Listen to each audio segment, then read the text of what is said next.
Hello seventh class students. आज हम heart beat के बारे में पढ़ेंगे। लास्ट वीडियो में हमने पढ़ा था सर्कुलेटरी सिस्टम में हार्ट के बारे में पढ़ा था और फिर पढ़ा था कि हार्ट किस तरह से हमारी बॉडी में ब्लड को सर्कुलेट करता है, किस तरह से वेना कावा से डीऑक्सीजनेटेड ब्लड आता है राइट आर्टरियम तक और फिर राइट आर्टरियम से राइट वेंट्रिकल तक जाता है, राइट वेंट्रिकल से पल्मोनरी आर्टरी से होकर लंग्स तक ब्लड पहुंचता है, फिर ऑक्सीजनेटेड ब्लड पल्मोनरी वेन से लेफ़्ट आर्टरियम तक जाता है और लेफ़्ट आर्टरियम से लेफ़्ट वेंट्रिकल तक और लेफ़्ट वेंट्रिकल से फिर मेन आर्टरी या फिर अरोटा जिसे बोला जाता है उसके थ्रू पूरी बॉडी के अंदर ब्लड को सर्कुलेट कर दिया जाता है। आज हम पढ़ेंगे हार्ट बीट के बारे में। The heart pumps blood in arteries by contracting. जो हार्ट होता है वो ब्लड को पंप करता है आर्टरीज में। आर्टरीज कौन सा ब्लड लेकर जाती है हमारी पूरी बॉडी में? जो आर्टरीज हैं वो उनमें होता है ऑक्सीजनेटेड ब्लड। तो जो हार्ट होता है वो ब्लड को पंप करता है आर्टरीज में बाय कॉन्ट्रैक्टिंग। जब हार्ट है ना वो कॉन्ट्रैक्ट होता है, सिकुड़ता है, तो वो आर्टरीज में ब्लड को पंप करता है। When the heart contract, जब वो हार्ट कॉन्ट्रैक्ट होता है, सिकुड़ता है हमारा हार्ट, इट बिकम स्मॉलर, तो ऑब्वियसली स्मॉल हो जाएगा in size and pushes the blood into main artery. और ये ब्लड को जो इसके अंदर ऑक्सीजनेटेड जो ब्लड होता है वो उस ब्लड को पुश कर देता है मेन आर्टरी या फिर अरोटा में with a great force. Then the heart relaxes, फिर वो हार्ट रिलैक्स होता है। एक बार कॉन्ट्रैक्ट हुआ अब रिलैक्स हो जाएगा, ओरिजिनल साइज़ में आ जाएगा। ओरिजिनल साइज़ में आते ही क्या होगा, पल्मोनरी वेन जो ऑक्सीजनेटेड ब्लड लंग से लेकर जा रही है वो उसमें ब्लड डाल देगी, यानी उसके रिलैक्स होते ही it get filled up with the blood from the pulmonary vein. In this way the heart keeps on contracting and relaxing again and again to pump blood in the body continuously. इसी तरह क्या होता है, इस तरीके से heart लगातार contract और रिलैक्स होता रहता है ताकि हमारी बॉडी में ब्लड को लगातार पंप किया जा सके। One complete contraction relaxation of the blood is called a heart beat. जब एक बार कॉन्ट्रैक्शन और रिलैक्सेशन कंप्लीटली हो जाता है तो उसे बोला जाता है हार्ट बीट। एक हार्ट बीट बोला जाता है जब वो कॉन्ट्रैक्ट होकर रिलैक्स हो जाएगा, उसे बोलेंगे हार्ट बीट। जो हार्ट होता है एक अडल्ट पर्सन का, usually it beats about 72 to 80 times in a minute. जो हमारा हार्ट है वो एक मिनट में लगभग 72 से लेकर 80 टाइम्स तक बीट करता है जब वो रेस्ट कर रहा होता है। तो यानी कि हमारा जो हार्ट होता है वो ब्लड को पंप करता है आर्टरीज में एक मिनट में 72 से 80 बार तक वो आर्टरीज में ब्लड को पंप करता है, यानी धकेलता है।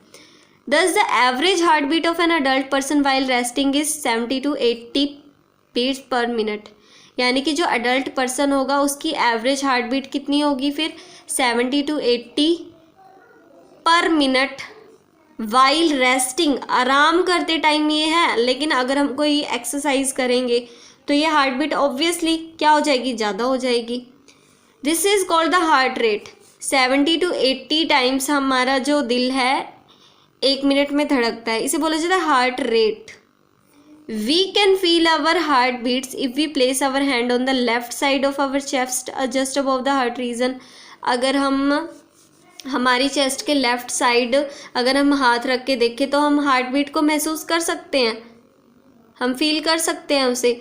The heart beat can be counted easily by counting the pulse. आपने देखा होगा डॉक्टर पल्स काउंट करते हैं, रिस्ट पर हमारे हाथ रखकर पल्स काउंट करते हैं ना, तो पल्स को काउंट करके हार्ट बीट को इजीली काउंट किया जा सकता है। क्योंकि देखो हार्ट जब ब्लड पंप करता है तो आर्टरीज में ग्रेट फोर्स के साथ ब्लड जाता है, जिसके कारण आर्टरीज का जो एकदम से साइज है ना थोड़ा एक्सपेंड करता है, तो जिसके कारण पल्सेस हमें फील होती हैं, पल्सेस चलती, तो वही डॉक्टर फील करते हैं। Though the average number of heart beat of an adult person while resting is about 70 to 80 beats per minute. आपको पता है अडल्ट पर्सन की जो average number of heart beats होती हैं वो 70 to 80 बीट्स पर मिनट होती हैं। But the number of heart beats increase too much during and after the physical exercise और when a person is excited.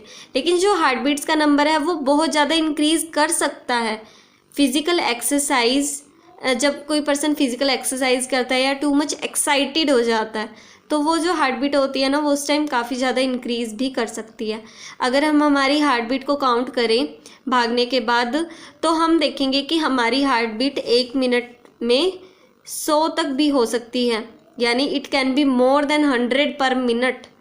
हमारा heart 1 minute में 100 बार से ज़्यादा तक धड़कता हुआ हमें फील होता है, यानी हार्ट बीट हमारी मोर देन 100 भी हो सकती है पर मिनट ड्यूरिंग रिगरस एक्सरसाइज। और जब हम काफ़ी ज़्यादा रिगरस एक्सरसाइज कर रहे हैं ना, it can be as high as 150 to 200 beats per minute. और रिगरस एक्सरसाइज करते टाइम तो ये 150 से लेकर 200 बीट्स पर मिनट तक भी धड़क सकता है। क्योंकि क्या होता है, हम कोई भी एक्सरसाइज करते हैं तो हमारी बॉडी को और ज़्यादा एनर्जी चाहिए होती है ना। एनर्जी रिलीज़ करने के लिए उसे किसकी ज़रूरत होगी? ऑक्सीजन की, यानी ऑक्सीजनेटेड ब्लड की। ठीक है, तो फिर हार्ट जल्दी जल्दी पंप करेगा ब्लड को, ऑक्सीजनेटेड ब्लड तभी जल्दी जा पाएगा ना हमारी बॉडी में। तो इसीलिए ऑक्सीजनेटेड ब्लड को जल्दी जल्दी सप्लाई करने के लिए ही हमारा फिर जो हार्ट होता है वो जल्दी जल्दी फिर बीट करने लगता है, धड़कने लगता है। इसका बस मेन पर्पज़ क्या है जल्दी धड़कने का, कि ज़्यादा से ज़्यादा एनर्जी प्रोड्यूस की जा सके। The increase in number of heart beats caused by exercise, excitement, fear या nervousness however last for the short time after which it becomes normal. ये जो हार्ट बीट का जल्दी जल्दी धड़कना, यानी कि हार्ट बीट के नंबर में इंक्रीज़ होना, ठीक है, हम क्या बोल सकते हैं कि हार्ट बीट के नंबर्स में इंक्रीज़ होना जब भी हम एक्साइटेड हो, नर्वस हो, हमें कोई डर लग रहा हो या फिर हम कोई एक्सरसाइज कर रहे हो, तो ये जो इनका इंक्रीज़ होना ना हार्ट रेट का, तो ये बस थोड़े टाइम तक ही रहता है, जब तक हमें डर लग रहा है, नर्वसनेस है, एक्साइटमेंट है। जब ये सब चीज़ें ख़त्म हो जाएंगी तो ये भी नॉर्मल हो जाएगा फिर हमारा हार्ट भी। ठीक है, ये तो टेम्परेरी होता है। The heart rate in infant is far higher than in adult. जो स्मॉल बेबीज़ होते हैं, इन्फेंट होते हैं, उनमें हार्ट रेट अडल्ट से काफ़ी ज़्यादा होता है। A doctor listens to our heart beat with the help of an instrument called stethoscope. जो डॉक्टर्स होते हैं वो हमारी हार्ट बीट को सुनते हैं with the help of an instrument called stethoscope. Stethoscope से हमारी हार्ट बीट को सुनते हैं वो। जो स्टेथोस्कोप होता है उसमें क्या होता है, एक तो ये चेस्ट पीस है, एक डायफ्राम है, ये रबड़ की ट्यूब लगी है, और ये क्या है, ईयर पीस। इन्हीं ईयर पीसीस को डॉक्टर अपने कान में डालता है और इसे पेशेंट की चेस्ट के ऊपर रखा जाता है। तो ये क्या होता है कि a chest piece which carries a sensitive diaphragm at the bottom. Chest piece के बॉटम में क्या एक सेंसिटिव डायफ्राम है। ये डायफ्राम क्या होता है, जो उसकी हार्ट बीट होती है ना, पेशेंट की हार्ट बीट, उसकी साउंड को एम्पलीफाई कर देता है, यानी डॉक्टर को वो जो साउंड है ना उनके कान में सुनाई देने लगती है, उसकी साउंड को एम्पलीफाई कर दिया, ऊंचा कर दिया उस साउंड को। तो वो जो साउंड है इसमें से रबर ट्यूब में से पास होती है, ट्रांसमिट होती है, ईयर पीसीज के थ्रू डॉक्टर के कानों तक पहुंचती है, यानी उन्हें सुनाई देती है। 2 ear pieces which are made of 2 metal tubes. ये रबर ट्यूब होती हैं, सॉरी ईयर पीस की बात हो रही है। ये ईयर पीस क्या होते हैं, मेटल ट्यूब्स के बने होते हैं और ये डॉक्टर के ईयर्स में डाले जाते हैं। A rubber tube which joins the chest piece to the ear piece. एक रबर ट्यूब होती है जो ईयर पीस को इस चेस्ट पीस के साथ कनेक्ट कर रही है। रबर पीस क्या करती है, साउंड को ट्रांसमिट करती है from the chest piece to ear piece. Chest piece से जो साउंड प्रोड्यूस होगी, एम्पलीफाइड साउंड, उसको ट्रांसमिट कर कर कहाँ पहुँचाती है ये रबर ट्यूब, ईयर पीसेस तक पहुँचाती है। A stethoscope is used to hear clearly the heartbeats by placing the chest piece over the heart region of the chest. जो स्टेथोस्कोप है उसका जो यूज़ है हार्ट बीट को क्लियरली सुनने के लिए किया जाता है। इस चेस्ट पीस को कहाँ रखा जाता है, पेशेंट की चेस्ट के हार्ट रीजन के पास रखा जाता है। ये जो डायफ्राम होता है ये इस साउंड को एम्पलीफाई कर देता है, हार्ट बीट की साउंड को। फिर क्या होता है, वो जो साउंड होती है वो इस रबर ट्यूब में से ट्रांसमिट होकर ईयर पीसेस तक पहुंचती है। ये ईयर पीसेस डॉक्टर के कानों में लगे होते हैं, जिसके कारण डॉक्टर्स को उसकी हार्ट बीट सुनाई देती है। तो हार्ट बीट को काउंट करके, हार्ट बीट को सुनकर डॉक्टर्स क्या करते हैं, उस पेशेंट की कंडीशन के बारे में अंदाज़ा लगा लेते हैं। They can get clue about the condition of the heart by listening to the heart beat through stethoscope. Now we read about pulse, कि पल्स क्या है। Every time the heart beats blood is forced into the arteries. जब भी heart beat करता है, contract और relax करता है, तो जो ब्लड होता है ना ऑक्सीजनेटेड, वो आर्टरीज में फोर्स किया जाता है। ग्रेट फोर्स के साथ उसे पुश किया जाता है ना आर्टरीज में, जिसके कारण क्या होता है, जो आर्टरीज होती हैं एकदम से क्या करती हैं, एक्सपेंड कर जाती हैं, थोड़ी बहुत एक्सपेंड करती हैं। तो जिसके कारण क्या होता है, जो आर्टरीज का एक्सपेंशन है, the expansion of N artery each time the blood is forced in it. जब भी ब्लड को फोर्स किया जाता है आर्टरीज में, तो ये जो आर्टरीज का एक्सपेंशन होना, इट इज़ कॉल्ड पल्स। इसे क्या बोलते हैं हम, पल्स बोलते हैं। Each heart beat generates one pulse in the arteries. आपको पता है जैसे जैसे ब्लड पंप, हार्ट बीट चलेगी हमारी, ब्लड पंप हो रहा है ना, यानी उसी टाइम आर्टरीज फिर एक्सपेंड करेंगी। तो यानी जो हमारा हार्ट बीट है, हमारी हार्ट बीट जो पर मिनट है, वही पल्स रेट होगा फिर। क्योंकि पल्सेस का रेट किस कारण है, पल्स क्यों हमें फील हो रही हैं, क्योंकि हार्ट ब्लड पंप कर रहा है। Each heart beat generates one pulse in the arteries. हर हार्ट बीट के कारण एक पल्स आर्टरीज में प्रोड्यूस होगी, जिसके कारण so the pulse rate of a person is equal to the number of heart beats per minute. जिसके कारण जो पल्स रेट होगा किसी भी पर्सन का, that will be equal to the number of heart beat per minute. Obviously heart beat के कारण ही क्या हो रहा है, हमें पल्स रेट फील हो रही है, तो जो हार्ट बीट पर मिनट है वही पल्स रेट होगा फिर। Some of the heart beats about 70 to 80 times per minute. आपको पता है जो हार्ट बीट होती है वह 70 to 80 टाइम्स पर मिनट होती है। Therefore the pulse rate of an adult person while resting is 70 to 80 per minute। अगर हार्ट बीट 70 to 80 पर मिनट है तो फिर पल्स रेट भी यही होगी 72 to 80 पर मिनट।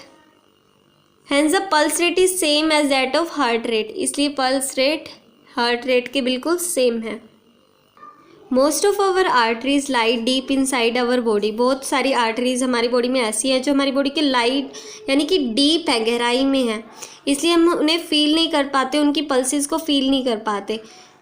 लेकिन जो आर्टरीज हमारे व्रिस्ट के पास हैं, टेम्पल या फिर नेक के पास हैं, वो आर्टरीज है ना हमारी स्किन की सरफेस के काफ़ी ज़्यादा क्लोज है, इसलिए हम उनमें पल्सेस को ईजिली फील कर पाते हैं।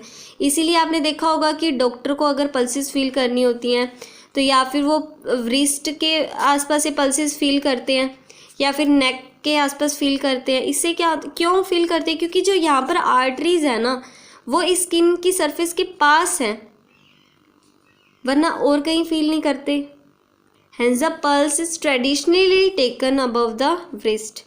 We usually see the doctors taking the pulse rate of a patient by keeping his finger on the wrist of the patient and at the same time looking into his watch। आपने देखा होगा कि doctor जो हैं वो pulse rate ले रहे होते हैं, उन्होंने अपनी जो एक फिंगर होती है पेशेंट की wrist पर रख रखी होती है और अपनी वॉच में देख रहे होते हैं। तो वो क्या कर रहे होते हैं, इसकी 1 मिनट में ये पल्स कितनी बार उन्हें फील हो रही है, पल्स रेट काउंट कर रहे होते हैं वो मेनली। तो हम किसी भी डॉक्टर की किसी भी पर्सन की कंडीशन के अकॉर्डिंग पल्स रेट और हार्ट बीट चेंज होती रहती है, इसलिए डॉक्टर किसी भी पर्सन की कंडीशन बता सकते हैं कि सही है या नहीं by listening heart beat and pulse rate. Heart beat और पल्स रेट को सुनकर उसे देखकर वो बता सकते हैं कि वो पर्सन ठीक है या नहीं है, whether a person is well or not। This is because the pulse rate and heartbeat change according to the condition of our heart। हमारी हार्ट की कंडीशन के हिसाब से पल्स रेट और हार्ट बीट चेंज होती रहती है। Now there is the case of sponge and hydra. Sponge और हाइड्रा का केस, ये जो स्पॉन्ज होते हैं वो किस में होते हैं, sponge live mostly in the sea water. Sea water में होते हैं, बिल्कुल सिंपल एनिमल हैं जो वाटर में रहते हैं, ये सी वाटर में होता है और ये यूजुअली फ्रेश वाटर में होता है। Hydra, sponges and hydra do not have blood. इनमें ब्लड नहीं होता, hence they do not need circulatory system. इसलिए सर्कुलेटरी सिस्टम की इन्हें कोई ज़रूरत नहीं है, तो इनमें सर्कुलेटरी सिस्टम भी नहीं होता। तो इन्हें जो फूड और ऑक्सीजन चाहिए होती है तो उन्हें ये वाटर से मिलती है, ना कि ब्लड से। इन्हें फूड और ऑक्सीजन किससे मिलती है? वाटर से। और इन्हें जो वेस्ट सब्सटेंस है अपनी बॉडी से जो एक्सक्रीट करने हैं वो भी ये वाटर में ही एक्सक्रीट कर देते हैं। Hence the simple animals such as sponge and hydra do not need a circulatory liquid like the blood. इसलिए इन्हें सर्कुलेटरी लिक्विड जैसे कि ब्लड की कोई ज़रूरत नहीं होती सिंपल एनिमल्स को। It is the water in the sponge and hydra live which help in moving various materials in their body. Amoeba and paramecium are also tiny animals which live in water and do not have blood in them. Paramecium और amoeba ये भी ऐसे simple animals हैं जो water में रहते हैं और इनमें भी कोई भी ब्लड नहीं होता। Now we read about excretion in animals कि एनिमल्स में एक्सक्रीशन किस तरह से होता है। आपको पता है हम फूड खाते हैं, पानी पीते हैं और एयर से हम क्या करते हैं? ब्रीथिंग करते हैं। When our body uses blood, water and air, it produces some unwanted substances called waste material. जब भी हम फूड का यूज़ करते हैं, हमारी बॉडी फूड का यूज़ करती है, वाटर का या फिर एयर का, तो हमारी बॉडी में कुछ अनवांटेड सब्सटेंस प्रोड्यूस होते हैं जिन्हें बोला जाता है वेस्ट मटेरियल्स। कौन कौन से हो सकते हैं? जैसे कि कार्बन डाइऑक्साइड, यूरिया या फिर स्वेट, पसीना, ये सभी वेस्ट मटेरियल हैं। तो इन्हें हमारी बॉडी से इन्हें एक्सक्रीट करना बहुत ज़्यादा ज़रूरी है क्योंकि ये हमारी बॉडी के लिए टॉक्सिक हो सकते हैं और ये हमारी हेल्थ को ख़राब कर सकते हैं, इसलिए इन्हें बॉडी से रिमूव करना ज़रूरी होता है। These waste materials are toxic है, जहरीले हैं। Hence they are harmful for our body, हमारी बॉडी के लिए क्या है? हार्मफुल है, हानिकारक है। The waste materials must be removed from the body so that person may stay healthy. एक पर्सन हेल्दी रह सके इसलिए हमारी बॉडी से रिमूव करना बहुत ज़्यादा ज़रूरी है। The removal of waste materials produced in the cell of the body और living organism is called excretion. इन वेस्ट मटेरियल्स का रिमूवल जो हमारी बॉडी के सेल में या फिर लिविंग ऑर्गेनिजम्स में प्रोड्यूस हो रहे हैं वेस्ट मटेरियल, इनके रिमूवल को ही क्या बोला जाता है? एक्सक्रीशन। हमारी बॉडी से इन वेस्ट मटेरियल्स को बाहर निकालना, that is called excretion. Various waste materials produced in the cell of human body are carbon dioxide, urea and sweat. अब इन सभी वेस्ट मटेरियल्स को रिमूव करने के लिए हमारी बॉडी में काफ़ी ऑर्गन्स हैं, जैसे कि कार्बन डाइऑक्साइड को रिमूव करने के लिए क्या है? लंग्स हैं। यूरिया और स्वेट को भी रिमूव करने के लिए हमारे पास ऑर्गन्स हैं। The organs for the removal of waste materials in the body are lungs, kidneys and sweat glands. Urea को रिमूव करने के लिए किडनी और स्वेट को रिमूव करने के लिए स्वेट ग्लैंड्स हैं। Carbon dioxide is produced as a waste product in our body cell during the process of respiration. Respiration के दौरान हमारे बॉडी के सेल्स में कार्बन डाइऑक्साइड प्रोड्यूस होती है वेस्ट प्रोडक्ट की तरह। Carbon dioxide is removed from our body by the lungs during exhalation. Exhalation के टाइम लंग्स के द्वारा हमारी बॉडी में जो कार्बन डाइऑक्साइड है उसे रिमूव कर दिया जाता है। Our lungs act as the excretory organs for removing the waste product carbon dioxide from our body. इसलिए जो लंग्स हैं वो एक्सक्रीटरी ऑर्गन की तरह काम करते हैं क्योंकि ये कार्बन डाइऑक्साइड को हमारी बॉडी से रिमूव करते हैं। अब यूरिया जो वेस्ट प्रोडक्ट है वो कैसे प्रोड्यूस होता है? By decomposition of unused food protein. जो फूड प्रोटीन होता है हमारे लीवर में, अनयूज्ड फूड प्रोटीन, उसके डीकम्पोजिशन से यूरिया प्रोड्यूस होता है। अब ये जो यूरिया होता है ना, अगर इसे हमारी बॉडी से रिमूव ना किया जाए तो ये ब्लड के साथ मिक्स होकर किसी पर्सन की हेल्थ को ईजीली ख़राब कर सकता है, यहाँ तक कि उसे मार भी सकता है अगर इसको हम रिमूव ना करें हमारी बॉडी से। इसलिए the urea is removed from the blood bye kidneys. इसलिए जो ब्लड से यूरिया को रिमूव करने का काम है वो किडनी करती हैं। Kidneys are the main excretory organs in our body. Kidneys are the part of an organ system called excretory system. इसलिए जो किडनीज होती हैं वो मेन एक्सक्रीटरी सिस्टम है हमारी बॉडी में और ये एक ऑर्गन सिस्टम का पार्ट है किडनीज, जिसे बोला जाता है एक्सक्रीटरी सिस्टम। यूरिनरी सिस्टम जिसे बोलते हैं उसका ये पार्ट है। A major waste product our body is urea. जो हमारी बॉडी में मेजर वेस्ट प्रोडक्ट है वो क्या है? यूरिया है। This urea goes into our blood. ये हमारी ब्लड में चला जाता है और इसके कारण ब्लड डर्टी हो जाता है। Urea is a poisonous substance होता है, जहरीला सब्सटेंस होता है, विच मस्ट बी रिमूव्ड, जिसे रिमूव करना ही पड़ता है। If the urea and other waste are not removed from the blood of a person constantly then person will soon die. अगर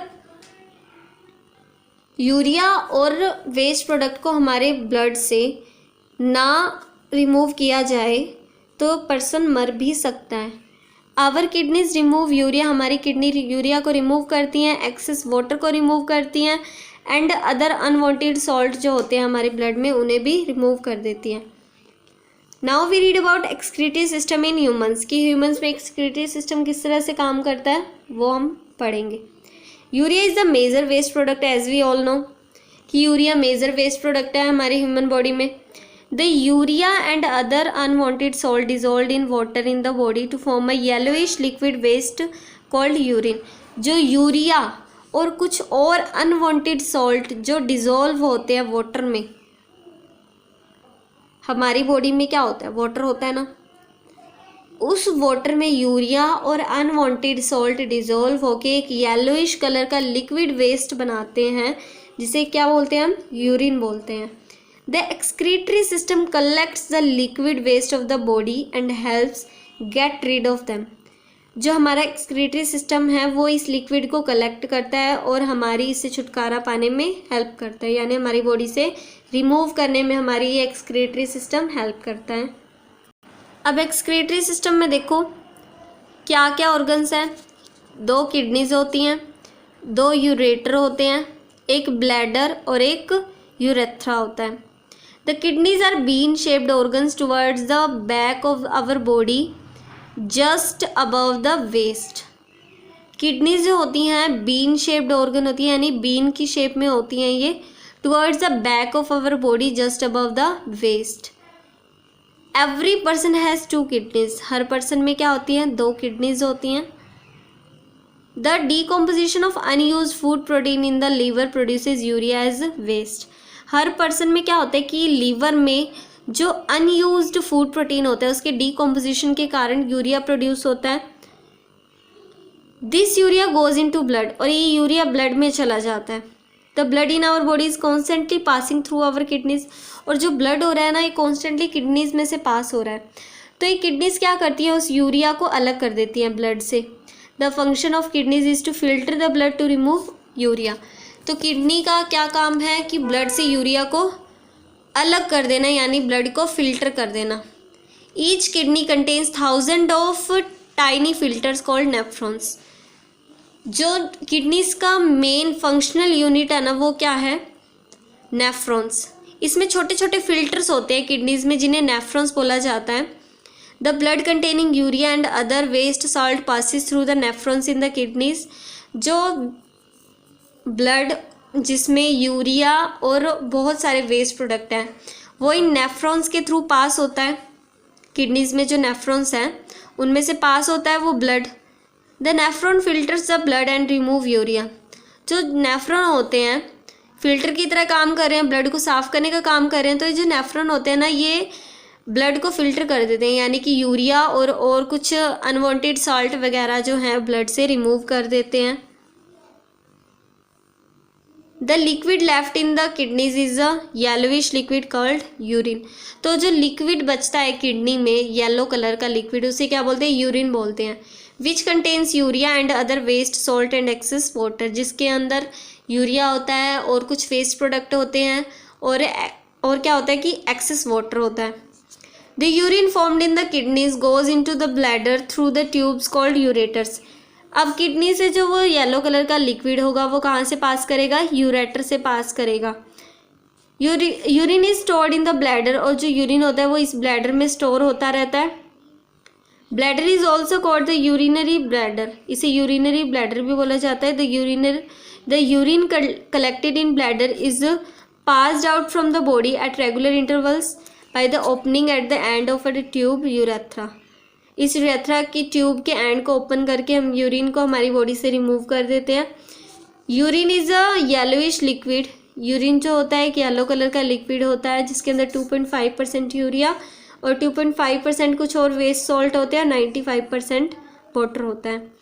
एक अडल्ट जो ह्यूमन बीइंग होता है वो लगभग एक दिन में 1 से लेकर 1.8 लीटर यूरिन रिमूव करता है अपनी बॉडी से, यानी कि हर 24 घंटे में एक अडल्ट ह्यूमन बीइंग 1 से लेकर 1.8 लीटर तक यूरिन अपनी बॉडी से रिमूव कर देता है।